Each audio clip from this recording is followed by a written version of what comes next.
विदेशी आंदोलन, स्वदेश, विदेशी चीज़ों का बहिष्कार करो, वकीलों वकालत छोड़ दो, बच्चों स्कूल कॉलेज। भारत के लोग तो पढ़ते भी कम थे, जो थोड़े बहुत पढ़े थे बड़े बड़े राजे रजवाड़े जमींदारों के बच्चे ही पढ़ते थे। गरीब आदमी तो 1922 में 100 बरस पहले कौन पढ़ता था भारत में?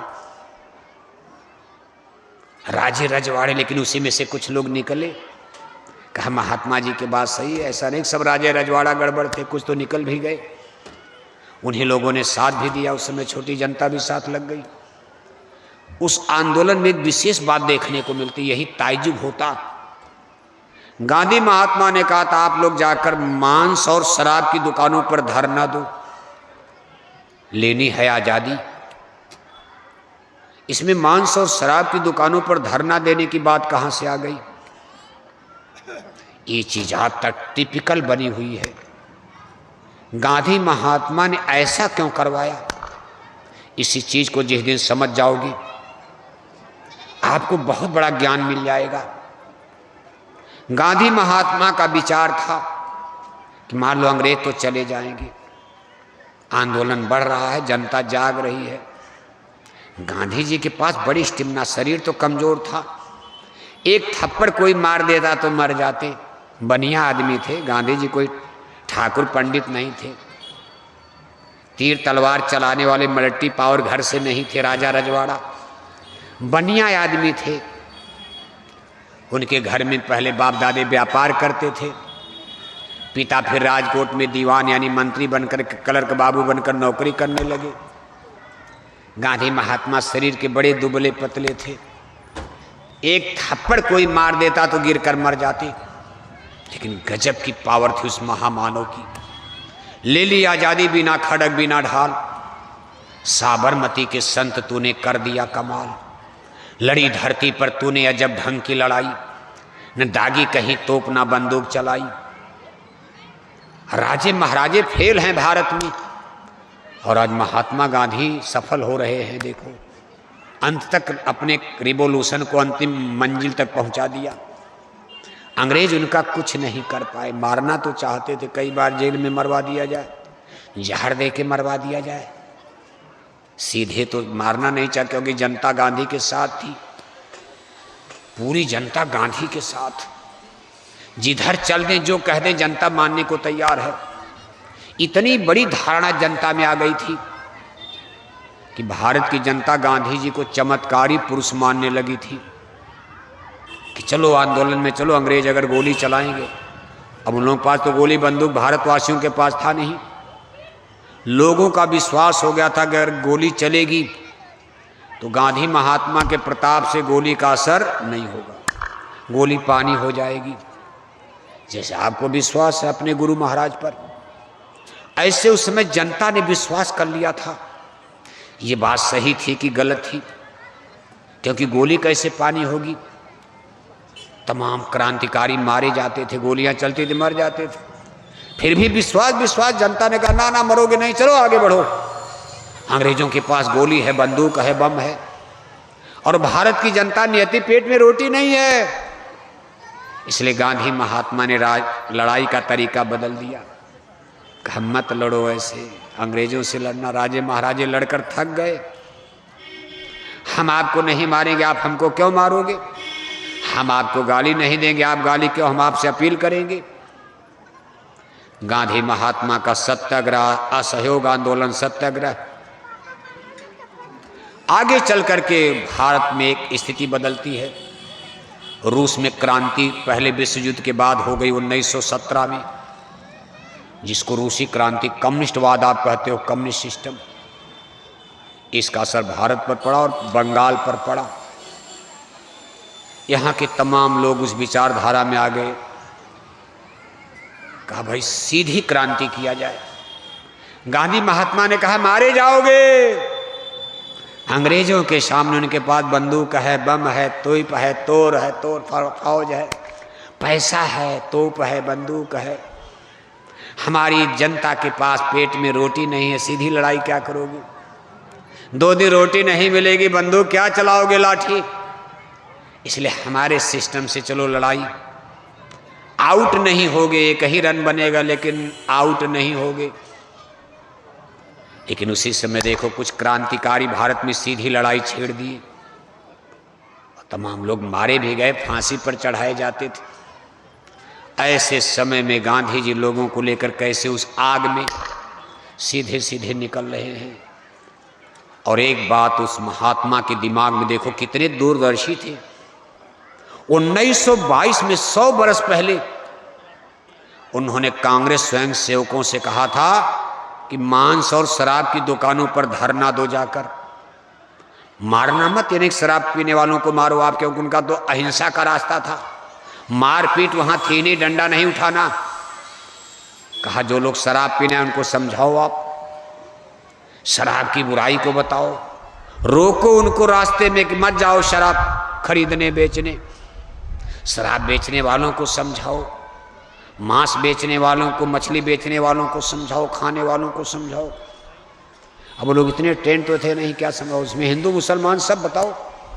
मुसलमान शराब के खिलाफ आंदोलन तो कर सकते, लेकिन मुसलमान मांस मछली के खिलाफ क्या आंदोलन करेंगे। लेकिन बाहरे गांधी जी, गजब के गांधी जी, मुसलमानों ने भी उस आंदोलन में भाग लिया।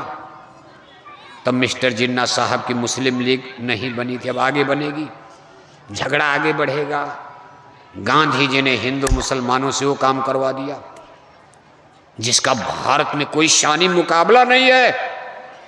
मुसलमानों ने मांस की दुकानों पर धरना दिला दिया। इसी बात में देखो तमाम 1922 में आप गोरखपुर का चौरी चौरा कांड सुनते हो। वहां के एक बाजार में धरना देने हिंदू मुसलमान जा रहे। चौरी चौरा थाने पर दरोगा थे, आजमगढ़ के राज परिवार के थे, जमींदार परिवार के, लालगंज आजमगढ़ के। उनकी ड्यूटी थी, उनकी भी क्या दोस्त भाई, अंग्रेजों का नमक खा रहे, अंग्रेजों के नौकरी कर रहे, तो उन्हीं की तो मानेंगे। उन्होंने जनता को रोका, बात बढ़ गई, गोली चल गई। अब इतनी जनता लौट करके थाने में आग लगा दिया, 24 पुलिस के सिपाही चौकीदार जलकर मर गए। गांधी जी ने आंदोलन रोक दिया। ये 4 फरवरी 1922 का चौरी चौरा गोरखपुर आंदोलन, वो लोग मांस और शराब की दुकानों पर धरना देने जनता जा रही। उस समय मांस और शराब की सारी मंडी बाजार जमींदारों के हाथ में थी। आज तो नगर पंचायत चलाती, कानून बदल गया। तब ये बाजारें जमींदारों के हाथ में थी। टैक्स चुंगी वो लेते, उसमें अंग्रेजों को देते थे। अंग्रेज उनके आका थे, साहब थे। ग्राम पंचायत भी नहीं थी, प्रधान मुखिया नहीं, जमींदारों के हाथ में गांव सभाएं, सब टैक्स चुंगी सब जमींदार लेते थे। जमाना कुछ और था। अब आपका दिमाग नाचेगा। ये बात हम आपको क्यों बता रहे हैं कि आज जय गुरुदेव मिशन की तरफ से मांस और शराब के खिलाफ जो हमारा रिवॉल्यूशन जय गुरुदेव मिशन का चल रहा है, आज के 100 बरस पहले गांधी महात्मा ने भी चलाया था। फेल हो गए, नहीं सफल हो पाए। हम लोग सफल होंगे कि नहीं होंगे, अभी कोई उम्मीद तो नजर नहीं आ रही। कोई उम्मीद है? जितने हम लोग बनारस में सुना रहे, मांस खा मत, शाकाहारी हो जाओ, हाथ जोड़कर विनय हमारी, हो जाएं सब। जितने हम लोग बनारस में, काशी में प्रचार कर रहे, उतने काशी में शराब पीने वाले घट रहे कि बढ़ रहे? मछली मांस खाने वाले घट रहे कि बढ़ रहे? तो क्या गांधी जी की तरह जय गुरुदेव मिशन का रिवॉल्यूशन भी फेल हो जाएगा? सवाल है। क्यों नहीं, कैसे नहीं होगा? चला लेंगे आप। बात यथार्थ की करनी चाहिए, जो सामने दिखाई दे रहा। हमारे गुरु महाराज 70-60 बरस लोगों को सुनाते रहे, देखो चले भी गए संसार को छोड़कर। लेकिन दुनिया टस से मस होने वाली। आज 10-12 साल से हमारे पूज्य हुजूर महाराज जी भी इस काम में लगे।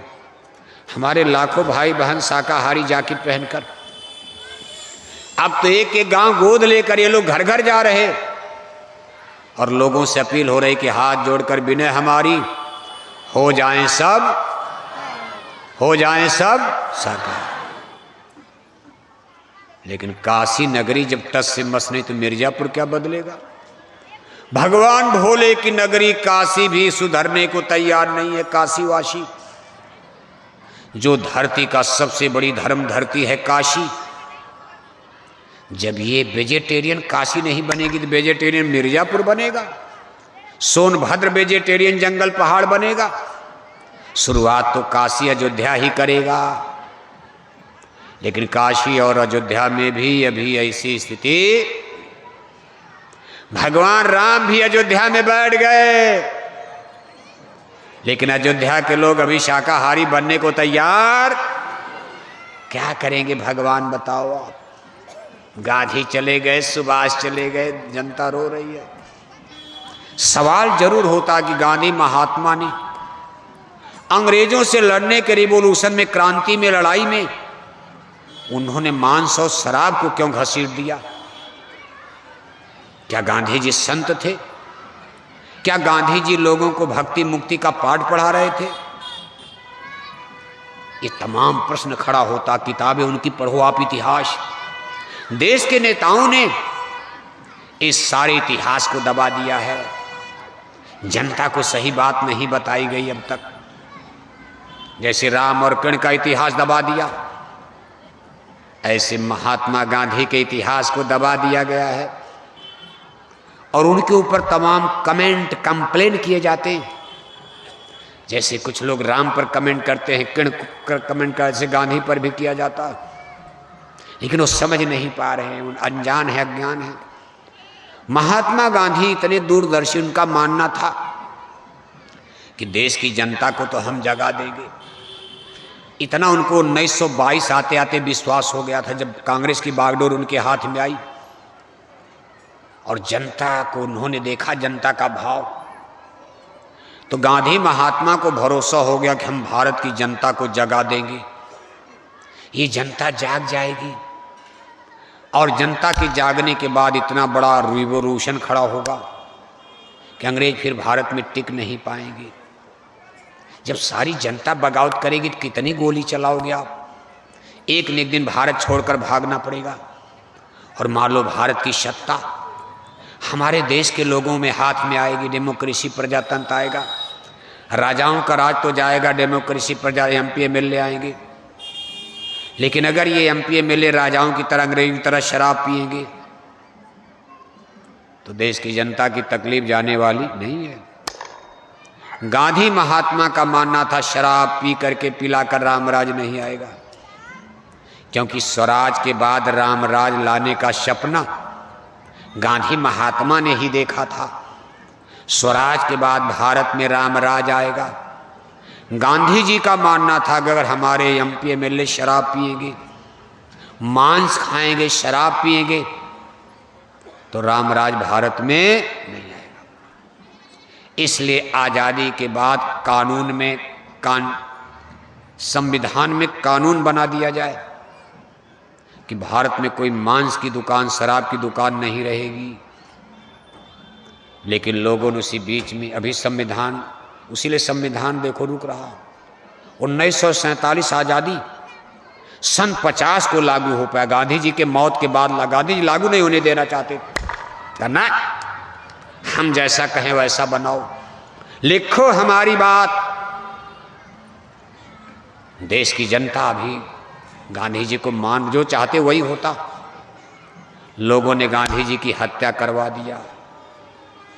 इसके बाद कानून, भारत का संविधान देश पर लागू हो गया और देश के नेता, लीडर इतने स्वच्छंद हो गए, बस दिल्ली लखनऊ में बैठकर बोतलें पीते रहे, भारत माता की जय बोलते रहे और विदेशी बैंकों में खाता बेलगाम। जैसे बिना पीलवान का हाथी हो गया, ऐसे गांधी जी की हत्या के बाद भारत की राजनीति बेलगाम हो जाती है। 2-1% लोगों को छोड़कर कोई बचा ही नहीं।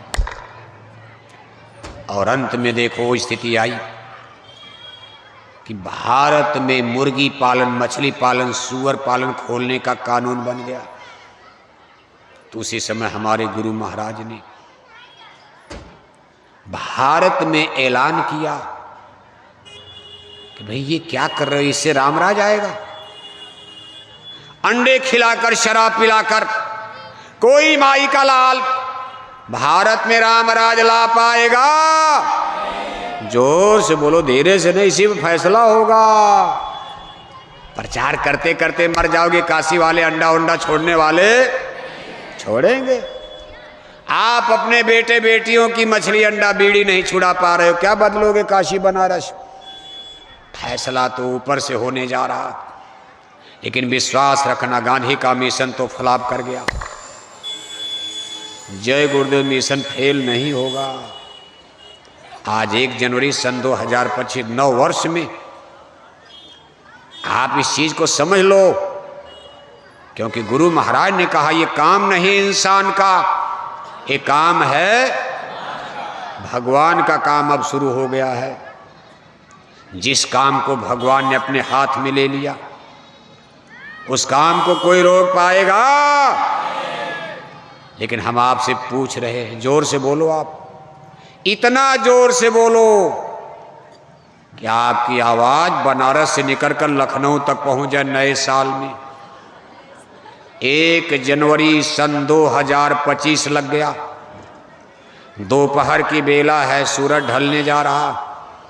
इतनी जोर से बोलो कि आपकी आवाज लखनऊ में पहुंच जाए और माननीय जोगी साहब के कान में घुस जाए। जोगी साहब हैं, उनके लिए बताया जाता लहसुन प्याज नहीं खाते।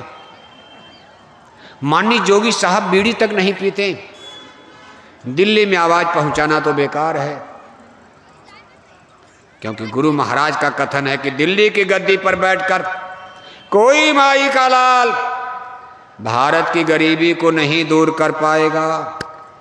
दिल्ली की गद्दी पर बैठकर कोई माई का लाल भारत में सनातन धर्म की स्थापना नहीं कर पाएगा।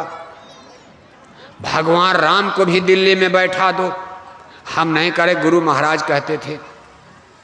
ये गुरु महाराज का कथन है। दिल्ली की गद्दी पर भगवान राम को बैठा दो, 6 महीना में आप कहोगे हे राम आप भी नीचे उतर जाओ, आप भी गड़बड़ हो गए, आपके भी बस का नहीं है। दिल्ली की गद्दी पर भगवान किड़ को प्रधानमंत्री बना के राजा बना दो, 6 महीने में जनता उनकी भी शिकायत करेगी, हे भगवान किड़ आप भी नीचे उतरो, आपके बस का ये काम नहीं है। जबकि त्रेता में उन्होंने रावण को मार के धर्म की स्थापना किया, द्वापर में राजाओं को मार के धर्म की स्थापना किया। लेकिन दिल्ली की गद्दी पर राम और किड़ भी बैठ जाएं, तब भी भारत में सनातन धर्म की स्थापना होने वाली।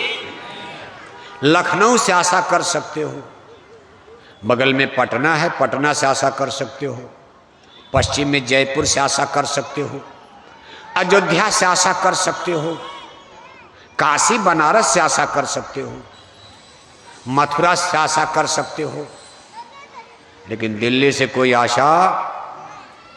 दिल्ली की गद्दी पर बैठकर अगर कोई कुछ कहता है तो गुरु महाराज कहते थे दिल्ली के मर्द मिलनसार नहीं, दिल्ली की नारियां वफादार नहीं, और दिल्ली के वृक्ष फलदार।